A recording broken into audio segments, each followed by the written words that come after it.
Hi all, Climbing the Pocket presents its newest show, Good Morning Gjallarhorn. Skål.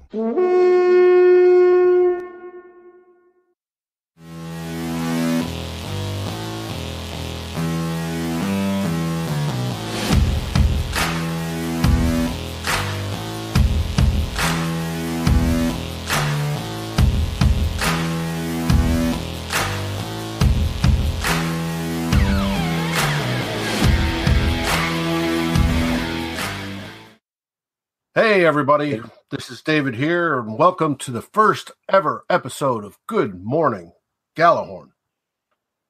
I'd like to introduce my sidekick and bass legend, Drew Bunting. First time I ever heard that. I thought it was more like bass hacker. Hey Dave, how you doing? I'm good, and yourself? Doing great. Getting a little thinner each day. That's awesome. See, Drew's working to lose a few pounds, and he's melting away day by day, which is absolutely wonderful thing, and that probably most of us, yours truly included, need to do. Got to get it done before football, because there's no dieting during football season. That's right. And we're not building up for football weight anymore, so we need to do that. We're at 99 days today. I know. 99 days till the Vikings kickoff. Outstanding. Beautiful. Now, first thing I wanted to talk about with you, Drew, today is the Anthony Barr contract situation. Oh. Obviously, he held out for OTA number 1, and he's back for OTA number 2 this week. The news was that he was just arranging to get an insurance policy all set up in case he got injured. Now, there's a little bit of questions towards this because he is paid for this 5th year, and that's guaranteed no matter what due to injury. So this is obviously, if he has something catastrophic, like totally blows his knee up. Oh, don't say that. Or gets hit by a bus, right? This will pay for future value that he deems himself, which is probably in the $30 to $35 million range if we go by the Eric Kendricks contract as a base figure. That is probably for guaranteed money and closer to 50 to 60 million for 5 years total. So, do you believe that's actually the case? Or do you believe he's back in town practicing because, speaking of Eric Kendricks, his brother just came for a visit? Right. I'm not worried about Barr. I mean, I've heard this guy's had a lot of storylines chasing him the last 5 or 6 months. I've heard from different people have different opinions, as like everything else in football, but I've heard he's going to be moved, to be traded about the draft somewhere around that time. I mean, there's more storylines involving this guy than anybody, but I don't think they move him because it creates a hole. What is it, 12 million he's going to get this year? I'm not worried about him being lazy. I mean, he's been here long enough. He knows Zimmer. He knows what Zimmer wants out of him. I think he works a new deal. I think we get it done. Okay, and you think it's in the $30 to $35 million range? 5 years? Yes. 5-year guaranteed. And per JRE Draft Scout, we're looking at around 62 to 63 million. I think that's very accurate. A little higher maybe, but right around there. I would see that. He's one of the core guys. We got to have him here. So it just creates a hole. You know, I've heard people saying, trade him, get a first-round pick, but then who knows what that's going to turn into? Why create a hole if we got a championship defense? Gotcha. This defense is set. Well, and with Coach Zimmer wanting to experiment with the defense and possibly bring in more corners to play, what I would think would be good for Barr and why he wants to get paid, that's the other issue. He doesn't want to be paid as an outside linebacker in the 3-4. He wants to be paid as an outside linebacker more in the 4-3 mold where he's a pass rusher, because that's going to earn him a few more million a year. Well, I'd like to see him used as a pass rusher. Sure. Let's let Zimmer play on the back end. Let's have that extra DB in there and then put into that D-line rotation Barr as a rusher from the outside that complements Griffin and complements Hunter, and see what sort of havoc that new tweaked Zimmer defense can do. I totally agree. I mean, and having edge attached to his position does get him more money. I mean, edge rushers those guys are hard to send him. He's good in every facet of his game. He doesn't really. I don't think Barr has any weeks. I mean, takes plays off, but Richardson, everybody does in this league. I mean, everybody's not going full bore all the time. I think we can. Everything you just said is what needs to happen. I mean, we need to. I like the fact that Zimmer wants to experiment a little bit, and I think Holton Hill's going to be a big part of it. The undrafted guy out of Texas. I hear he's making waves at OTAs already. If he can stay clean, I think we can disguise a lot of things pulling him in, because it's going to open up the secondary a lot more. Well, I do believe we got 2 good corners in the draft, which you can never have enough of, period. Nope, that's what Bud Grant always used to say. A good wife, a good dog, a good quarterback, not necessarily in that order, and as many cornerbacks as you can find. And don't expect your O-lineman to be courteous. Okay, I'm going to talk about something real quick. Speaking of defensive backs. Yeah. That we didn't prep for. The new kickoff rule is going to change the way kickoffs are played, right? And schemed. Another rule change. Oh. Yeah, go figure. I'm confused. What is the new kickoff rule? Well, it's where there's no running start by the kicking team. There's the 15-yard no touch zone. What? Yeah, between the kicking team and the receiving team, where they can't basically touch each other unless the ball hits the ground first, right? If there's an onside kick, then all's fair in love and war. But they can't touch each other for this 15 yards type deal. And there's less guys back receiving. You'll have your main kickoff returner, right? And then I think just another couple guys that are a little bit further up. But there's no more wedges when the receiver catches the ball. He's not going to be running behind a 2-man wedge. And back in our day, when we grew up, was everybody in the wedge. That takes all the fun out of it. Well, it's to reduce the injuries. The NFL has data that the kickoff is 5 times more likely to cause an injury, and especially when it comes to concussions, than any other play. Right. And they say where it happens the most is right there in that 10-yard gap of the old system, when the kicking team would get that running head start and the receiving team would set up for its blocks. It was right there at that initial point of contact where most of these injuries occurred. It wasn't the runner. It was right up there. So they're trying to make it more sort of like a punt. Sure. Where the kicking team gunners are going to be coming down and they'll be shadowed by the defensive guys pushing and pulling and all that stuff to try to get to the runner. Now, but what it should do, and this is why I'm getting to the defensive backs and why we may keep that extra one this year, is it makes those smaller guys that know how to tackle and are fast more important than putting linemen up there. Right. Because the linemen aren't going to be the ones blocking. It's going to be like on the punt return, the guys that lined up against the gunners that are hand checking and pushing all the way down the field. That's going to be more effective. That's what I anticipate. I don't know if it's going to happen, but that's what I anticipate. And we'll see from Mike Prefer whether he does that or what his game plan is. Till next year when it all changes again? Yes, until next year when it all changes, and then we're 2 years out from eliminating the kickoff altogether, which I hope never, ever happens. That's coming down the line. That's going to happen. So, I can see it happening already. We shall see. Yeah, I agree with all that. I mean, we're going to keep extra DBs on the.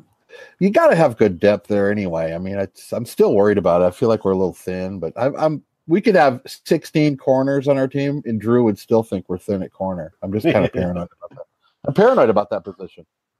Well, one of the things we wanted to do with this podcast, since we titled it Good Morning Gjallarhorn, was talk on the lighter side of things. And I don't know if you saw yesterday, but Vikings Entertainment Network, Wabi in particular, put out a spelling bee on how to spell the word Gjallarhorn, which was pretty interesting because most everybody failed. Right. But we use it as our heritage here. Gjallarhorn comes from the Old Norse, and it means yelling horn. That's me right there. Yes, and me too. I'm a yelling horn. So we got into it on the group yesterday and a little bit online on the proper pronunciation of Gjallarhorn. I must have missed that. I didn't see any I must have missed that post. Well, it was is it Gjallarhorn? Well, Gjallarhorn is the one that everybody's coming up with. Wabi called it Gjallarhorn. I've always called it Gjallarhorn. I believe the correct way is that you combine the G and the Y sound, which is the J, to Gjallarhorn. But we'll go with Gjallarhorn, the Americanized version thereof, from here on out. Just to clarify. That's what I heard. Uh-huh. You didn't say the G, you say Gjallarhorn, like Yaller. But we'll go with Gjallarhorn because it matches with the G in the front of Good Morning Gjallarhorn. So it's all good. It's all good, G. I like that. Gjallarhorn. Now, also this week, there was something we discussed that I found absolutely interesting. As you know, I do graphics and artwork, right? That's part of my hobby. Artwork. You do good. But there was a story that was brought up about the original Viking uniform design and who did it. Okay. Right? Mm-hmm. And I didn't know the full history until I read about it. But there's an individual out of Los Angeles at the time. He was a sports cartoonist named Karl Hubenthal. That is good knowledge right there. He was good friends with the original Vikings owner. Yep. And he was asked to design a logo and a uniform. And if anybody knows him, they know him because he designed the Norseman head, right? Oh, the wow. logo that we've used. Forever, but it also came out that he designed a uniform. Now, those of you that are watching the YouTube side of this, because we're going to do a simultaneous broadcast, both podcast and YouTube, you will see the picture of that Karl Hubenthal designed uniform. And it's pretty interesting. I think Nike of today would be pretty challenged to meet something that good. Really? Yeah, I thought so. There's two elements that are different from the traditional original Viking uniform that you and I grew up with.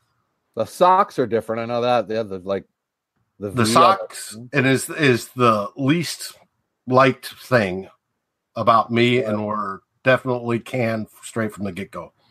For those that are listening, the socks came up and they were half white, half purple.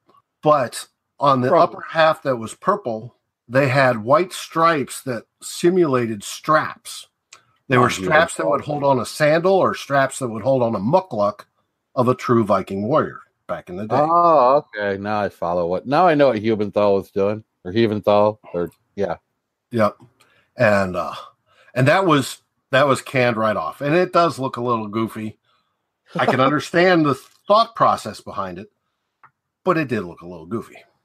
Now, the other thing that I really do like, and that what a lot of people did, but they didn't incorporate at the time, was the stripes on the sleeve. Yes.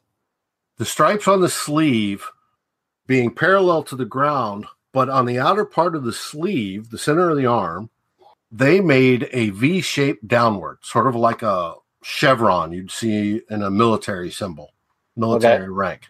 And I thought that was unique, and I thought it looked sharp, absolutely sharp. And if anything, Nike might want to do is do a throwback uniform with that. What would you think seeing that? They only throw us back to like 75, 76. That's all I've ever seen, which is this around the era of my favorites besides 19, I think it's 67 that I really, really think I would love to see us wear the whole season. But yeah, the one you were mentioning, if they throw it back to that'd be kind of interesting. I wouldn't mind that at all. But the good thing about the Vikings is that the logo and everything and the colors have not really changed. I like that about the old school teams. Do you know who suggested the colors of purple and gold? Same guy, wasn't it? Yep, same guy, Karl Hubenthal. Yes. And it was purple for royalty, and I don't remember what the gold was. We're the color of royalty. And he took it because he was an alumni of Washington University. Man, that is really good knowledge right there. But the fact that we haven't changed a lot over the years is what I like. I like that with all the old school teams, like the Steelers. They still have the one logo on one side. I don't like change. I don't like changing my football, Dave. Yeah, I agree. Change is good if it's changing for winning more.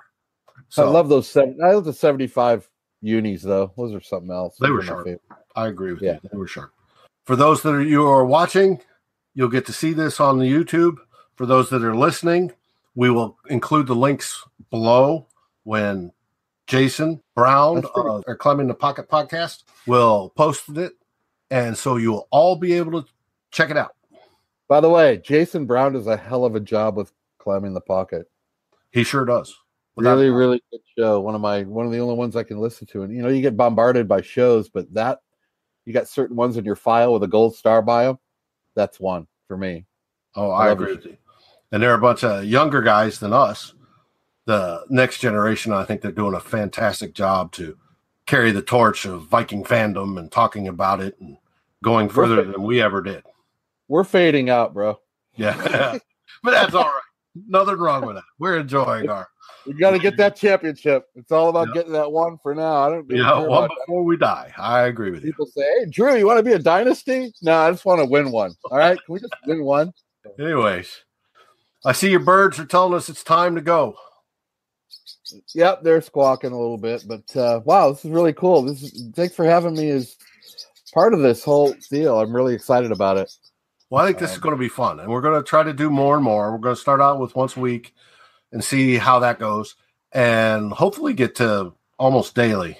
And you can look forward to different guests. We'll have Jason on at some point in time, and yes, some of the other guys from Climbing the Pocket, as well as other friends across the blogosphere, whether it be a Daily Norseman or Purple PTSD or any of the other groups. Get them all in line. Get them all on here. Yep. So we can talk Vikings football and have a good time. So big season coming up, man. Absolutely. As you start your Sunday, enjoy the show, enjoy your day. Meow. Think about the season is only how many days away? 99. Well, tomorrow will be 98. 98. Absolutely. Once you're under 100, man, the fever is on. The fever is on. For me and for Drew, it's time to say bye-bye. Skol, everyone. See ya.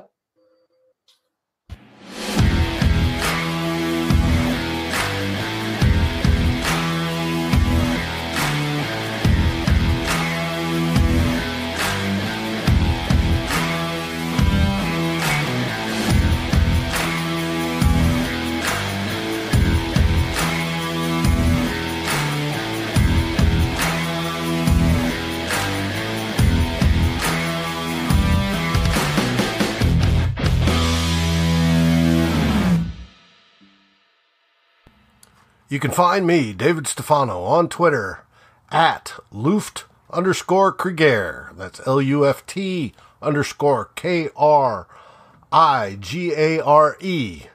Also, you can find Climbing the Pocket at climb_the_pocket. Music today is stylish, powerful energy rock, licensed under Audio Jungle. Thank you from Good Morning Gjallarhorn. and Skull.